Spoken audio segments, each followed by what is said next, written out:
Court में आरोपी के खिलाफ झूठे केस की चार्जशीट हमेशा पुलिस ही दाखिल करती है। फिर उस झूठे केस में जब पुलिस वाले कोर्ट में अपनी गवाही देने आते हैं तो प्रोसिक्यूशन उन पुलिस वाले गवाहों को कोर्ट रूम के बाहर बैठाकर उनके पुराने बयान 180 अच्छी तरह से रटवा देते हैं। अपना नाम बोले जाने पर वह पुलिस वाला विटनेस बॉक्स में खड़े होकर पटपट अपनी गवाही दे देता है। एडवोकेट साहब जब उससे क्रॉस एग्जामिनेशन करते हैं तो वह हर सवाल का ऐसा जवाब देता है कि जज मंत्रमुग्ध हो जाते हैं। गवाह बताता है कि मन एचसी ने जान की परवाह न करते हुए इस आरोपी की पीछे से गोली भर ली। इतने में एएसआई रामकरण दौराने गश्त मौका पर आ गए और इस आरोपी को काबू कर लिया। जज को लगता है कि अरे आज तो देवदूत कोर्ट में पधारे हैं। पुलिस व प्रोसिक्यूशन का यह गठजोड़ चार्जशीट और गवाहियों का ऐसा इकोसिस्टम तैयार कर देता है कि झूठा केस होने के बावजूद भी उसमें सजा करवाई जा सके। आज हम इसी इकोसिस्टम की पुलिस गवाहियों को तोड़ने का तरीका आपको बताएंगे। अदालत में रोज रोज पेश होने के कारण इन पुलिस गवाहों का अनुभव बढ़ा रहता है, हौसला बढ़ा रहता है। वे वहां की प्रोसेस जान जाते हैं, कोर्ट में क्या होता है, कैसे होता है। इसलिए जो कानूनी इलाज एक सामान्य गवाह का किया जाता है वही इलाज इन पुलिस गवाहों पर सफल नहीं हो पाता। इनके लिए कानून के थोड़े बड़े इंजेक्शन जरूरी होते हैं। पुलिस गवाहों में सबसे महत्वपूर्ण किसी केस का आईओ होता है जो पूरे केस पर सब गवाहों, सब डॉक्यूमेंट्स और सब एग्जिबिट्स का हिसाब किताब करने के लिए कोर्ट में गवाही देने आता है। हमने अपने कानूनी अनुभव के दौरान इन पुलिस वाले गवाहों के चाल चलन और उठने बैठने के तौर तरीकों को परखा है और इन पुलिस वाले गवाहों को तोड़ने का एक बड़ा कानूनी हथियार विकसित किया है। इस हथियार से पुलिस वाले गवाहों को क्रॉस एग्जामिनेशन में तोड़ना इतना सरल हो गया है कि वे स्वयं ही डिफेंस के लिए रास्ता बनाने लगते हैं। केस का आईओ जब कोर्ट में आता है तो अपनी उसी पुरानी सीआरपीसी वाली सोच में जकड़ा रहता है कि उसकी फाइल में लिखी हुई स्क्रिप्ट को उसके अलावा कोई और नहीं बदल सकता। उसे यह याद नहीं रहता कि नए कानून में प्रोसिक्यूशन की कहानी आईओ की कलम के मुकाबले कुछ प्रोसीजरल और दूसरी कानूनी बातों के नियंत्रण में आने लगी है। कोर्ट में अपनी केस फाइलों को बगल में दबाए ये पुलिस वाले गवाह अहंकार से भरे रहते हैं।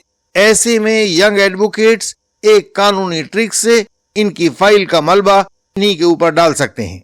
पुलिस वाले गवाह नए बीएनएस यानी पहले जो आईपीसी हुआ करता था उन सेक्शंस के उस्ताद होते हैं। जो भी एडवोकेट उनसे इस एरिया में उलझेगा वह हारेगा। आप उनसे बीएनएस के सेक्शंस पर जितना क्रॉस एग्जामिनेशन करोगे वे आपकी उम्मीद से कहीं बेहतर और सटीक जवाब देंगे। सेक्शन 307 बीएनएस जो पहले 382 आईपीसी होता था और 309 पार्ट 6 बीएनएस जो पहले 394 आईपीसी हुआ करता था, इनका अंतर आप किसी बड़े से बड़े एडवोकेट से पूछकर देखिए और वो एडवोकेट भी चकरा जाएंगे। लेकिन यह अंतर आप किसी पुलिस वाले से पूछकर देख लीजिए तो वह ऐसा वर्णन करेगा कि आप दांतों तले उंगली दबा जाओगे। और अगर आपने उससे आगे सवाल पूछने की कोशिश की तो वह आपको लाजवाब करके ही छोड़ेगा। तो यहाँ एक सबक हमेशा याद कर लीजिए कि पुलिस वाले गवाहों की नस वहां मत दबाइए जहां के वे उस्ताद हैं, बल्कि वहां दबाइए जहां छिपाने के लिए उनके पास या तो झूठ होगा या अज्ञान होगा। सेक्शन की जानकारी पर पुलिस वाले गवाहों से कभी मत उलझो। यदि उनका क्रॉस एग्जामिनेशन करना है तो उन बातों को समझो, उन एरियाज को देखो जहां वे कानूनी रूप से कमजोर होते हैं।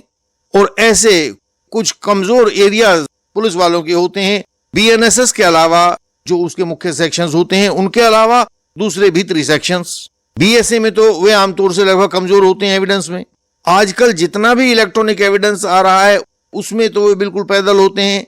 सेक्शन 63(4) बीएसए सारा का सारा डिजिटल डेटा और इलेक्ट्रॉनिक एविडेंस का एरिया उनके लिए अज्ञात और बीहड़ इलाकों के जैसा होता है। यहीं पर उनको पकड़ना चाहिए। थाने की पुलिस के गवाहों की सबसे बड़ी कमजोरी है कि वे बेल, एफआईआर, इंक्वेस्ट रिपोर्ट और अरेस्ट की सतही कागजी खाना पूर्ति तो जानते हैं, लेकिन इससे आगे उनके हाथ कानून में तंग हो जाते हैं। किसी भी केस फाइल को उठाकर देख लीजिए, किसी में सर्च एंड सीजर की पूरी कानूनी प्रक्रिया कभी नहीं मिलेगी। जिला गैर में किया गया जब्ती का काम हमेशा गैर कानूनी मिलेगा। इलेक्ट्रॉनिक डेटा और डिजिटल सबूतों की कड़ियों से संबंधित कानूनों के साथ तो पुलिस वालों की दुश्मनी जग जाहिर है। फेराडे बैग के जमाने में भी हर इलेक्ट्रॉनिक डिवाइस को सफेद कपड़े के पुलिंदे में बांधकर सील करने लगते हैं। उनके हर केस में लगाए गए सर्टिफिकेट 63(4) BSA को देख लो।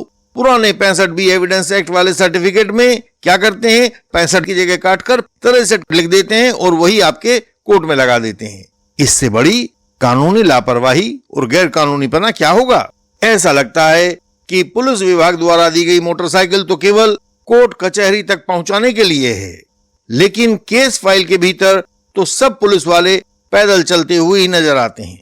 जब भी आप घर से होमवर्क करके mobile phone, WhatsApp chat, location और CCTV जैसी इलेक्ट्रॉनिक एविडेंस पर पुलिस वाले गवाहों का क्रॉस करोगे तो उनसे बेचारा जीव आपको पूरी कचहरी में कोई दूसरा नहीं मिलेगा। अदालतों में एडवोकेट्स और जज साहिबान रोज एक बहुत ही विरोधाभासी नजारा देखते हैं कि थानों की पुलिस फाइलों के भीतर तो हाईटेक होने का दावा करती है, लेकिन विटनेस बॉक्स में उनका डिजिटल खोखलापन साफ उजागर हो जाता है। जब कोर्ट में आईओ किसी मोबाइल से निकाली हुई व्हाट्सएप चैट का प्रिंट आउट या कॉल डिटेल का CDR पेश करता है तो वह उस चैट या CDR को इस तरह से हाथ में थाम कर लाता है जैसे नासा का कोई बहुत बड़ा वैज्ञानिक फोरेंसिक एविडेंस लेकर आया हो। जैसे ही इंडियन लीगल सिस्टम का चतुर एडवोकेट उस आईओ से यह पूछता है कि अफसर साहब, जब आपने यह डिजिटल डेटा जब्त किया था तब इसकी हैश वैल्यू क्या थी, और जब यह FSL में दिया गया था तो तब इसकी हैश वैल्यू क्या थी। यह सवाल सुनते ही वह नासा का वैज्ञानिक अचानक थाने का मुंशी बन जाता है। वर्तमान कानून के अनुसार बिना हैश वैल्यू दर्ज किए कंप्यूटर की एक छोटी सी छेड़छाड़ भी उस पूरे के पूरे डिजिटल एविडेंस को बिगाड़ देती है। कोर्ट रूम में मौजूद हर सीनियर एडवोकेट जानता है कि पुलिस की सारी डिजिटल बाजीगरी केवल कागज का पेट भरने के लिए होती है, उससे आगे ये लोग कुछ भी नहीं जानते हैं। इसीलिए पुलिस के एविडेंस को तोड़ने के लिए डिजिटल मिसमैच को रिकॉर्ड पर लिखवा देना एडवोकेट के क्रॉस का असली हुनर है। इसे आप सीख जाइए। पुलिस की इसी कमजोरी और उनके तकनीकी अज्ञान को हम जम्मू कश्मीर के एक जबरदस्ती संबंध बनाने वाले केस के वास्तविक उदाहरण से समझते हैं। उस मामले में आरोप था कि रात को एक लड़की अपने पिता के साथ पड़ोस के गांव में शादी में गई थी। वहां रात के समय उस लड़की ने आरोपी पर यह जबरदस्ती संबंध का आरोप लगा दिया। सुबह के वक्त लड़की ने मोबाइल से अपनी माता को बताया, फिर माता ने पिता को बताया, पिता ने पुलिस को सूचना देकर FIR दर्ज करवाई। दिल्ली से गए हमारे एक यंग एडवोकेट ने लड़की के डिजिटल कंडक्ट पर सवाल पूछने शुरू कर दिए। एडवोकेट ने बहुत शांत होकर पूछा, बेटा, घटना के तत्काल बाद आपने जिस मोबाइल फोन से अपनी मां को कॉल करके इस घटना की सूचना दी थी, वह मोबाइल किसका था? उसमें सिम कार्ड किसका पड़ा हुआ था, किसके नाम पर रजिस्टर था? थाने की पुलिस ने उस मोबाइल फोन को किस समय, किस तारीख को और किस स्थान पर जब्त किया था? इन अजीब से सवालों को सुनकर जज साहब भी अपनी कुर्सी पर उछल उछल के पड़ रहे थे। कई बार उन्होंने रोका कि जब केस पोक्सो एक्ट का है, आरोप गंभीर है, तो वकील साहब ये बेतुके सवाल क्यों पूछ रहे हो? यानी कि जज साहब भी उस पैंतरे को समझ नहीं पा रहे थे जो हमारे एडवोकेट वहां कर रहे थे। जज साहब की उलझन तब दूर हुई जब केस का आईओ गवाही के लिए आया। हमारे एडवोकेट ने सीधे सर्टिफिकेट 63(4) BSA की लीगलिटी पर सवाल उठा दिया। आईओ साहब, मोबाइल किसका था, सिम किसका था, कॉल किसने की, और इन सब के ऊपर, इन सब के बाद यह भी बताओ महोदय कि इन सब का सर्टिफिकेट किसने दिया। और यहीं से प्रोसिक्यूशन केस अस्त व्यस्त होना शुरू हो गया। आगे पूछा उन्होंने कि सर्टिफिकेट 63(4) BSA में लिखा कंप्यूटर सीजर डिवाइस और सॉफ्टवेयर का पूरा टेक्निकल विवरण आपने सर्टिफिकेट के किस कॉलम में लिखा था, बताइए हमें। हमारे एडवोकेट ने आगे भी पूछा कि जब आपने मोबाइल फोन को जब्त किया तो उसकी हैश वैल्यू जब्ती के समय कितनी थी? उन्होंने कहा नहीं निकाली। तो क्यों नहीं निकाली? जब मोबाइल की पहली बार हैश वैल्यू निकाली गई तो वह जब्ती के कितने समय के बाद निकाली गई थी? और जब्ती और पहली बार हैश वैल्यू निकालने के बीच में उस मोबाइल के साथ क्या हुआ, इसका सर्टिफिकेट कहां है? और आप देखेंगे कि पहले तो हमारे एडवोकेट ने बच्चे से जानकारी के पॉइंट्स निकलवाए और फिर उन पॉइंट्स को इकट्ठा करके आईओ के सिर पर दे मारे। आईओ के अज्ञान पर चोट कर दी। आईओ टूट गया। जितना इलेक्ट्रॉनिक एविडेंस था वह सारा ही इनएडमिसिबल हो गया। पुलिस के तकनीकी ज्ञान पर सटीक चोट मारकर झूठे प्रोसिक्यूशन केस को कोर्ट के भीतर ताश के पत्तों की तरह ध्वस्त कर दीजिए। यही हमारा पुलिस वालों को तोड़ने का तरीका है। कोर्ट में सच्चाई सिर्फ सच से नहीं निकलती, सच्चाई निकलती है टाइमिंग से और सही क्रॉस से। आप सेक्शन 91 सीआरपीसी या सेक्शन 94 बीएनएसएस में डॉक्यूमेंट्स मंगाने की एप्लीकेशन लगाते हैं। कोर्ट कहती है अभी नहीं, डिफेंस स्टेज पर आइए, एप्लीकेशन खारिज। श्रीमन, ये महत्वपूर्ण दस्तावेज हैं। आपका आवेदन विचारणीय नहीं है, ये खारिज किया जाता है। फिर ट्रायल शुरू होता है, बिना डॉक्यूमेंट्स, बिना तैयारी, और आरोपी कमजोर पड़ जाता है। यही आम वकील की मजबूरी है, लेकिन इंडियन लीगल सिस्टम मजबूर नहीं होता। हम हाथ नहीं फैलाते कि हमें डॉक्यूमेंट्स दो।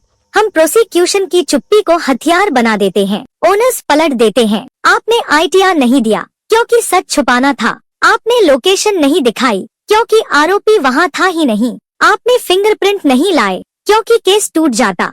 सेक्शन 91 रुके तो हम सेक्शन 114 जी एविडेंस एक्ट लगा देते हैं, एडवर्स इन्फ्लुएंस खड़ा करते हैं, ओनर्स वापस प्रोसिक्यूशन पर डाल देते हैं और पूरा ट्रायल पलट देते हैं। यह किताबों वाला डिफेंस नहीं है, यह कोर्टरूम कंट्रोल है। अगर सच में अपने केस को बचाना है तो केवल वकील नहीं, अच्छी स्ट्रैटेजी को भी चुनिए। इंडियन लीगल सिस्टम से जुड़िए, अपना क्रॉस तैयार करवाने में मदद लीजिए और कोर्ट में लड़िए, जीतने के लिए लड़िए।